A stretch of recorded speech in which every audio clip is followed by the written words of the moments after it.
pagi ini kita mengadakan coaching pasca observasi ya Mem ya. Iya, betul. Dan ini ada waktu nih. Insya Allah adalah Karena kan untuk coaching ini kita perlu kehadiran penuh ya Mem ya. Oke. Nah Mem Uli, kira-kira nih tujuan dari pembicaraan kita setelah melakukan observasi di kelas ya Mem ya. Kira-kira tujuan Mem ini seperti apa sih Mem? Saya sendiri kemarin itu ketika membuat rencana pembelajaran gitu Ibu ya, saya berharap pertama itu saya ingin minta dilihat gitu kira-kira pembelajaran diferensiasi yang saya rencanakan itu bisa teraplikasi dengan baik atau tidak. Itu sih yang pertama. Yang kedua, saya tertarik kemarin ketika melihat kuliah menampilkan KSE ya, jadi pengen mencoba juga. Itu sih tujuan yang ingin saya capai, kira-kira bisa terlihat atau tidak dalam pembelajaran saya. Jadi ada dua titik poin yang ingin dicapai pada observasi kita kemarin itu. Yang pertama pembelajaran berdiferensiasi, kemudian pembelajaran KSE itu seperti apa. Betul. Ini yang sebenarnya Mem ingin jalankan dalam pembelajaran di kelas Mem. Betul ya Mem ya. Itu untuk tujuan. Kemudian bagaimana sih Mem mengidentifikasi masalah-masalah apa saja yang ada di dalam pembelajaran yang tadinya ingin menerapkan ada diferensiasinya, ada KSE-nya, itu seperti apa sih? Baik, kalau pertama mungkin yang menarik perhatian itu yang pembelajaran berdiferensiasi ya Bu ya. Mungkin karena bidang saya ini kan bahasa Inggris. Kebetulan rezeki kita dapat anak itu yang lumayan bervariasi, terutama kalau untuk anak SD yang di SD-nya itu sudah ada pembelajaran bahasa Inggris, biasanya itu dari sekolah swasta.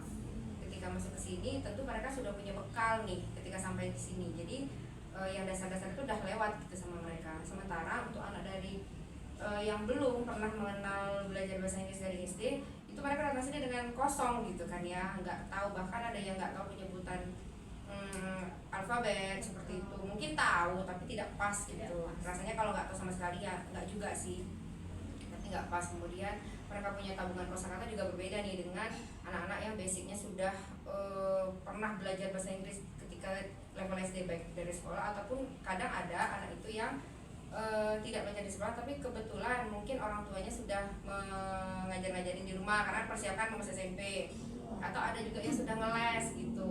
Itu ada perbedaan di situ. Jadi disitulah saya rasa saya butuh nih menerapkan ini di kelas bahasa Inggris di kelas saya, karena ada perbedaan level kemampuan. Satu, kedua adanya tipe belajar anak yang berbeda-beda itu ya Bu Lia ya. Karena memang ada beberapa, memang tidak terjadi di semua kelas sih, tipe yang dominan itu ada di beberapa kelas itu yang dominan anaknya aktif gitu, aktif berjalan, aktif berbicara gitu ya. Itu mungkin yang membuat saya agak gimana nih caranya supaya bisa agak kondusif ketika belajar. Itu sih yang pertama kalau untuk pembelajaran berdiferensiasi. Kalau untuk saya sendiri itu saya tertarik gitu ya ketika melihat Bu Lia menerapkan di kelas, kayaknya seru nih gitu. Terus ada ternyata ada sisi emosional yang kita terbentuk gitu antara kita dengan siswa. Cuma kan saya belum mendalami, belum pernah mencoba, makanya pengen dicoba kemarin itu. Iya. Jadi itu identifikasi masalah yang terjadi di ruang lingkup SMP Negeri 1 dalam pembelajaran bahasa Inggris. Ada beberapa poinnya Mem. Jadi ada tipe anak yang berbeda karena memiliki dasar pembelajaran yang berbeda di sekolah SD-nya. Kemudian ada juga penerapan KSE tadi ya Mem. Bagaimana kita bisa merangkul anak di dalam setiap pembelajaran kita. Dan tadi ada satu lagi tadi pola gerak anak ya Mem ya. Jadi ada anak yang kinestetik dan ada anak yang mungkin audio visual seperti itu. Ya, itu identifikasi masalah yang kita temui. Kemudian terkait masalah yang ditemui Mem, bagaimana sih rencana aksi nyata Mem ini? Kira-kira Mem harus seperti apa nih supaya tercover ini semua?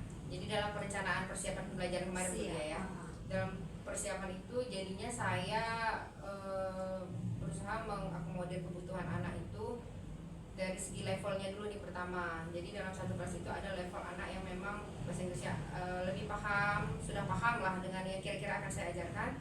Itu biasanya saya siapkan materi yang agak lebih tinggi tingkat kesulitannya. Kalau yang masih belum atau baru memang basic, kan di awal kan kita sudah asesmen diagnostik ya Bu ya, jadi kita tahu nih anak yang memang sudah punya bekal bahasa Inggris, ada yang belum, ada yang menengah nih. Jadi sebenarnya ada 3 level lah kalau untuk bahasa Inggris sendiri. Nah, jadi itu saya siapkan beberapa level kesulitan materi atau penugasan. Kemudian kalau untuk untuk mengcover dia punya perbedaan gaya belajar, saya berusaha ingin mencoba beberapa jenis kegiatan yang mudah-mudahan bisa mengcover kebutuhan belajar anak sih, dari segi audio visual dan juga kinestetik. Itu rencananya. Terus kalian jelas tergambar pada saat kita observasi yang dia menggunakan 3 gaya belajar. Jadi ada siswa yang melibatkan di dalam membaca komik, ya kan? Kemudian ada siswa yang melibatkan dalam dia ke papan tulis gunting-gunting itu ya Mem. Ya, itu betul sekali ya Mem. Itu rencana aksi nyata Mem. Nah, kira-kira menurut Mem dari pembelajaran yang sudah dilakukan, apakah udah oke nih sampai situ aja atau masih bisa dieksplor lagi? Sebenarnya masih bisa dieksplor lagi.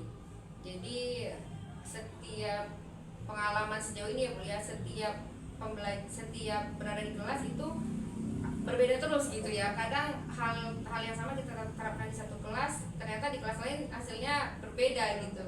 Iya, jadi ketika kemarin observasi ya, oh di kelas yang saya pilih hal yang sama kita terapkan di satu kelas, ternyata di kelas lain hasilnya berbeda gitu. Iya, jadi ketika kemarin observasi ya, oh di kelas yang saya pilih saat itu ternyata masih bisa nih digali lagi anaknya gitu kan ya, karena variasinya lumayan ternyata di kelas itu sih Bu ya. Dengan metode yang sama gitu, kira-kira ada nggak rencana Mem mau meningkatkan metodenya? Ada sih rencananya. Kalau kemarin itu kan anak karena saya siapkan kegiatannya itu apa ya, dikatakan konvensional mungkin ya juga ya, karena sifatnya kayak menempel-nempel di dinding gitu kan, karena biar anak tuh aktif kinestetiknya tercover di situ. Kemudian rencananya mungkin saya pengen coba yang berbasis teknologi kalau memungkinkan, tapi mungkin masih dipikirkan nih yang bisa tetap mengcover gaya belajar kebutuhan anak itu tadi. Itu sih Bu ya. Bagus sekali tuh Mem, ada yang tadinya kita manual nih pakai gunting-gunting, jadi Mem ada rencana ke depannya untuk digitalisasi dalam pembelajaran gitu. Kira-kira metode seperti itu Mem menggunakan aplikasi apa ya? Kalau kebetulan bukan ada sampai pelatihan ya Bu ya, jadi kayaknya dari situ tercerahkan gitu. Oh ini bisa dipakai nih kayaknya untuk di kelas, seperti yang disarankan waktu itu Quizizz. Mungkin kita sudah pernah coba, ternyata ada fitur-fitur yang saya belum coba di Quizizz. Kemudian Wordwall juga belum saya explore semua kan. Wordwall itu baru beberapa item saja, ternyata ada item-item yang lebih menarik gitu, yang mungkin bisa pengen saya cobain di kelas dengan metode pembelajaran yang tadinya manual gitu dipindahkan ke digital. Rencananya seperti itu, insya Allah. Rencananya sepertinya keren gitu ya Mem. Yang kemarin saya sudah keren kalau menurut saya gitu kan, apalagi dengan digitalisasi yang bervariasi dengan gaya belajar anak. Semoga rencana Mem Uli ini tercover nanti sebagai tanggung jawab Mem di dalam kegiatan ini. Tentunya tidak hanya rencana saja kan Mem. Rencananya ini Mem mau menerapkan hal tersebut kapan ya? Insya Allah dalam waktu dekat ini mudah-mudahan bisa ya Bu ya. Insya Allah kan kita nih kebetulan nih momennya bulan Ramadan nih. Rasa-rasa dalam bayangan saya tuh kayaknya kita kalau harus bergerak aktif kan menguras energi nih. Iya, kita juga yang capek. Iya, kita capek, anak juga nanti berdosa juga kita nih kalau anak jadi capek malah tahu-tahu dia berbuka kan, aduh jadi panjang gitu ceritanya. Rencananya pengen coba diterapkan nih di Ramadan ini gitu. Jadi secepatnya ya Mem. Iya, betul. Ini merupakan tanggung jawab dari apa yang sudah kita rencanakan harus benar-benar kita lakukan. Keren sekali Mem Uli. Jadi kalau seperti ini, hal ini nih yang menjadi apa ya, maksud saya yang terlibat di dalam kegiatan Mem ini tentunya siapa saja? Tentunya siswa yang nanti akan belajar sama saya. Kemudian mungkin saya akan diskusi konsultasi dengan Bu Lia terkait penerapan KSE, karena saya kemarin kayaknya belum sempurna, belum pas gitu, ada yang miss gitu di KSE pas saya terapkan kemarin. Kemudian saya mungkin butuh bantuan dari Pak Posma juga nih, karena kan beliau yang lumayan ahli dan paham di dalam digitalisasi. Itu mungkin orang-orang yang saya ingin minta bantuan atau minta pemahamannya gitu lebih mendalam. Kira-kira kepala sekolah butuh nggak nih, Mel? Oh jelas, saya butuh ya. support dari kepala sekolah itu. Jadi kita perlu semua apa yang kita rencanakan tentunya perlu support system dari kepala sekolah ya, Mel, ya. Kemudian tadi terkait itu pembelajaran berdiferensiasi. Nah, KSE-nya nih, Mel. Nah, kan tadi Mel bilang kan kayaknya belum maksimal nih kuliah di KSE-nya. Kedepannya KSE seperti apa yang Mel ingin harapkan? Jadi kemarin itu ketika saya menerapkan KSE, ada satu anak itu ya Bu Lia ya, waktu itu dia menunjukkan ekspresi badut ya. Nah saat itu saya kan awalnya bingung nih kenapa badut gitu ya. Dia sendiri tidak mau mendeskripsikan dengan detail badutnya, mungkin karena malu atau mungkin karena dia merasa nggak penting. Saya kurang paham itu kenapa dia nggak mau menjelaskan. Cuma akhirnya setelah berusaha digali, oh ternyata dia merasa seperti badut itu maksudnya badut itu kan sifatnya menghibur orang ya, tapi dia sendiri nggak tahu nih happy apa enggak gitu. Jadi dia sedang merasa di fase seperti itu. Nah karena itu di luar ekspektasi saya karena belum pernah tuh kan mendapat anak yang menjawab saya merasa seperti badut gitu ya. Biasanya kan standarnya happy, kesel, sedih, lapar itu umum gitu, capek, ngantuk. Nah ini badut, jadi saya kayak agak belum bisa merespon dengan maksimal saat itu. Jadi ketika saya menerapkan KSE, saya kayaknya tidak merefleksi kembali di akhir waktu itu. Apa nih kelanjutannya kan itu kuliah mengingatkan kembali, oh iya saya nggak ada tuh endingnya apa itu ketika anak itu selesai belajar, apakah pembelajaran itu membuat dia masih merasa seperti itu. Nah itu yang saya belum terapkan waktu itu ya Bu Lia ya. Setelah mendapat pencerahan dari Bu Lia juga waktu itu kan harusnya seperti itu. Oh iya betul, rasanya kalau dicoba lagi insya Allah benar-benar saya nggak melupakan poin itu. Ya, bagus sekali ya, jadi sudah dapat data kuncinya dalam penerapan KSE. Mungkin tindak lanjutnya tadi seperti yang Mem utarakan, kemarin itu melaksanakan KSE-nya di awal aja, namun pada endingnya belum. Jadi itu yang mungkin kedepannya menjadi rencana aksi nyata Mem berikutnya. Oke Mem, mungkin pembicaraan kita cukup sampai di sini, tapi sebelumnya itu saya mau minta Mem lah sebagai satu kesimpulan, kira-kira dari coaching kita ini tujuan yang tadinya Mem harapkan itu tercapai nggak sih Mem? Ya kalau yang saya rasakan alhamdulillah tercapai. Jadi ketika saya mengajar kemudian ada rekamannya, saya bisa melihat ternyata ada hal-hal yang mungkin kita rencanakan itu miss gitu. Kemudian dari masukan dari Bu Lia kan maksudnya bukan menilai atau bagaimana sih, tapi saya merasa dengan menyaksikan saya mengobservasi saya mengajar itu, jadi kayaknya Bu Lia kan lebih bisa melihat tuh ini udah pas atau belum gitu ya. Situ saya merasa terbantu sekali. Ternyata ya yang kurangnya mudah-mudahan jadi catatan saya ke depannya bisa saya diterapkan pada pembelajaran berikutnya atau pembelajaran saya di kelas lain gitu. Itu sih yang saya rasakan alhamdulillah. Oke, Mem, kira-kira nih Mem, satu lagi nih. Satu boleh. Satu. Karena dia memang sifatnya begitu ada ini terpancing lagi gitu. Jadi satu lagi nih Mem.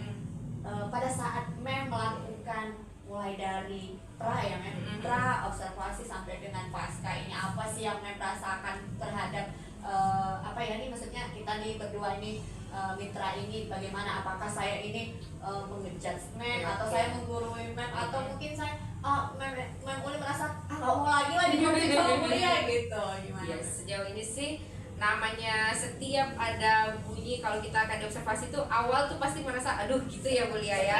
Iya, nggak setiap tetap ada rasa aduh gimana ya gitu kan ya. Bukan dalam artian kita harus menampilkan itu tidak sih, kalau saya cuma rasanya gimana gitu ya kalau ada yang mau lihat. Iya gitu rasanya ya saya kan rasanya gimana, grogi ada gitu ya kuliah. Cuma memang karena mungkin Bu Lia juga bisa membuat suasana jadi santai, jadi saya pun nggak lama sih, maksudnya ketika awal mula adalah sedikit, tapi ketika sudah berjalan alhamdulillah sih relax aja gitu. Ya kira-kira Mem mau nggak di coaching lagi sama saya? Insya Allah mungkin di poin yang berbeda kan ya. Iya siap. Mem nanti yang coaching saya, kita kan saling sharing gitu ya Mem ya. Baik Mem, dari pembicaraan kita kali ini ya kan tentang mulai dari pra observasi dan coaching, sepertinya Mem sudah menimbulkan dapat mencari sendiri ya Mem ya,